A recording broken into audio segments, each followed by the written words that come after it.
Hey guys, Jedi Chronic here. We're going to take a look at Black Ops 6. This is the new installation as it dropped like, I don't know, like last week, maybe a week before last.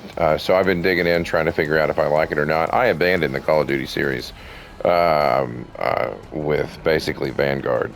It was just trash, in my opinion. They have come back to their roots, and I really, really, really like this version of Black Ops.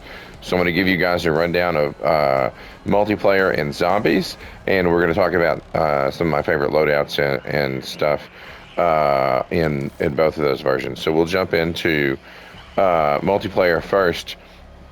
They have all the classic match modes really available. Nuketown, Stakeout. They have Mosh Pit, Infected, Gunfight. They have this new training course where you can go in there and play. It's actually pretty dope. There's new modes and maps coming soon. For loadouts, honestly, if I'm playing multiplayer, I tend to do assault rifle build.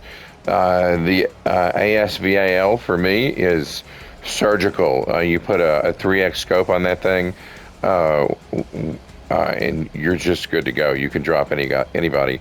I play typically in hardcore mode unless I'm practicing, and I get so many headshots on this. A lot of people are in love with this Goblin. It's actually a pretty decent option. It's single fire mode only though, so I actually don't like playing with that. That being said, the AK-47 is always a rock solid option. So when I was progressing, once I got the AK, I basically tried all the other guns, but I came back to the AK over and over again until I got the Val, and the Val is just epic. I honestly didn't review the SMGs much. Shotguns are on point. They're amazing. Standard pump shotty behaves like standard pump shotty does. This guy is sick. The ASG-89, bro, it is crazy. You get a good build on this thing, it's insane. I can't say enough good about this setup. As far as loadouts, they've got all the standard Call of Duty style loadout stuff. So you got your knife, and there's a bat.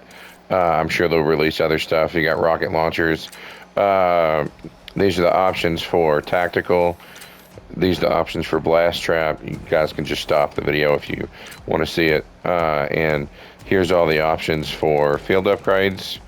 I run, because I tend to camp and snipe, I run shock charge, blast trap, and neurogas to be able to set mines to watch my six. And then I run recon so nobody can see me, and gunfighter so I can have all of the upgrades on my gun. Score streaks are basically same score streaks we've always seen. Chopper seems to come up a lot for sure. Operators are all cool. There's some variant skins. Neuron's my favorite for sure. For the barracks, everybody wants to see customization in your banners. So calling cards is what they call it. So I played a lot of zombies testing out weapons. So I've got a lot of those unlocked. They're super cool. That bowling one is for an Easter egg. It's an award for that. So there's not much anything in the store, so there's nothing to look at over there. So we'll back out and go to zombies. But overall, multiplayer is solid. I'm not seeing a lot of crazy cheating, and especially if you play in hardcore, it's super realistic back to what it was in Black Ops heyday. So I'm really impressed with zombies. Zombies is killer. They thankfully abandoned the direction they were going and kind of went back to the Black Ops Cold War, and they did a really good job of it. So you can play solo. The new thing in this version is solo will allow you to save your game. There's some rules to it. You can only have one save at a time. The saves are only good for 30 days, but you can literally pause your game and go eat dinner or just get a potty break or whatever, get a snack, come back and load that same game. Play as a squad is awesome. I'm having no problems finding matches at all. Voice chat seems to work well. There's not a whole lot of people on it, but it does work well when you got people that are playing. Liberty Falls is the standard open map. You're running around a town called Liberty Falls, and there's zip lines and all sorts of stuff. The abominations that spawn there the most are spiders instead of dogs. The I can't think of their names right now. The big guys in armor, um, and the giant atomic dogs, the three-headed dogs, spawn there. In Terminus, there's like this is like a dark, mostly underground, very tight corridors. There's not a whole lot of room to operate. You got to be like kind of expert mode, and Terminus is giant. So there's a lot to do there and explore. I mainly run around Liberty Falls. Those are great. So let's talk about loadouts. That shotgun I was talking about, the ASG 99, it melts all the elites, everything but the three-headed dog. It's just got like a buttload of hit points. So the thing everybody gets really confused by is augments. So I'm going to break this down really, really easy. There's augments change the way your power-ups in the game work, and it lets you customize your build. That's what augments are all about. Here's the big rule. You can only be researching one augment at a time. You have to unlock them one at a time, and the way you unlock them, the way you gain experience, is that you have to use that ability, and that gains you experience in that ability. So naturally, you want to get all the percolas unlocked. But if you generally only play with one field upgrade, or you only play with a certain build, you really only have to grind that unlock. So you can go into research and you can see this is set up in a progression. I use Juggernog. It's my first perk I grab all the time. So I got stamina up. So on both of these perks, I can actually equip any of these options. So big one on stamina up is you walk faster while aiming. So like you literally move much faster. And then you get a speed boost if your equipment kills somebody. And there's a bunch of other options. But each one of these you can research and unlock. I've almost got quick revive unlocked now.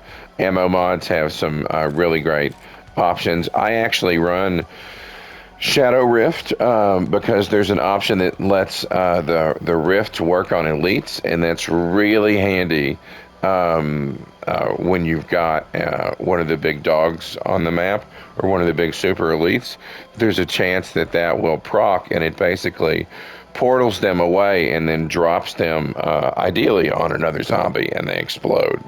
That's the build I run with this. So it's really good for dealing with elites. And then I actually run Healing Aura because I play in pugs all the time, and I'm constantly picking up other players. Don't sleep on the Healing Aura. It not only makes it really easy for you to pick up other players. You don't even have to stop. You just have to get close to them and hit it. But if you get cornered, it also has an option in the build for a knockdown that knocks everybody down you around, and you can literally just walk over the zombies that were about to trap you. So it's my get out of jail free card. So don't sleep on Healing Aura for sure. Excuse me. Losing my voice here. So you can equip different abilities for each one of these. I just don't have them all unlocked. And that's basically your builds, right? The gums are pretty cool. So as you're playing, you get given gums, and you can actually pick them out of vending machines and eat them, and they give you really nice buffs in the game. One of my favorite combos is there's one that extends the amount of time. It's temporal something shift. I think, that extends the time for a power-up. And then there's another gum that you can pop immediately after. You can have up to 3 of them popped at a time. There's another one that gives you insta-kill. So it basically, if you pop both of them, you get an extra long insta-kill, which is phenomenal, right? So definitely don't sleep on the gums. There's lots of different builds and lots of different options. I think we didn't talk about the guns. Basically, I'm either going to run this ASG on zombie mode, or I'm going to run the VOW because it's just surgical. I did play a lot with the LMGs. The LMGs are actually really good. I haven't unlocked everything on them, but that's a solid option. Generally, I'll drop in with a shotgun and then I'll buy an LMG or try and pick one up in the game, and that'll be my backup. It's perfect for insta kills, so you can just swap over to that weapon, use your super cheap ammo. It didn't have to be pack-a-punched or anything, and then just clear the whole deck with that, and then keep your main ammo. So, like, that's what's up. I really dig this installation. I think you guys probably will too, whether you're on the multiplayer or the zombie side. So when I get around to looking at campaign, I'll give you guys a video on that.